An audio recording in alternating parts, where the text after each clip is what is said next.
welcome back to our Decision 2012 covered special. I'm Ashley Thompson. And I'm Chris Costa. Ashley, there's an important X factor in this election, and it's the student vote. We saw how critical the student vote was when President Obama implored students to vote around the country, especially in the 2008 election. That's very true, Chris. 2008 saw the second largest youth voter turnout in American history, and we'll see if that will make history again tonight. Now, Chris, what's the turnout for students this year compared to 2008? Well, actually, in 2008, between 22 and 24 million Americans between the ages of 18 and 29 voted. That's around 50% of the eligible voters who actually cast a vote. Now, that's a demographic that President Obama obviously won.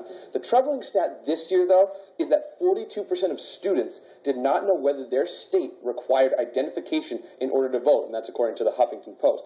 Now, interestingly enough, Massachusetts does not have a voter ID law. Yes, interesting, considering Mitt Romney had been a pretty fervent supporter of voter ID laws in many states, but that he hasn't solidified one in Massachusetts. Another thing that I noticed as a college student this year was that organizations like Rock the Vote, as well as the celebrity endorsement of voting, seem remarkably less emphatic this year.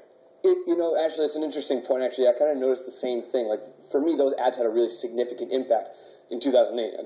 Granted, at that point, I wasn't eligible to vote yet. But it did, it made me excited about the issues. And I kind of think that, when the students can get behind an issue, they can really get motivated and form an opinion about an issue, kind of gives them motivation to vote.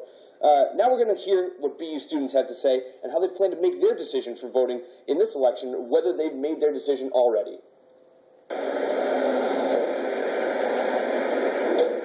Today, absentee ballots are so prevalent that for BU students, they've practically become second nature.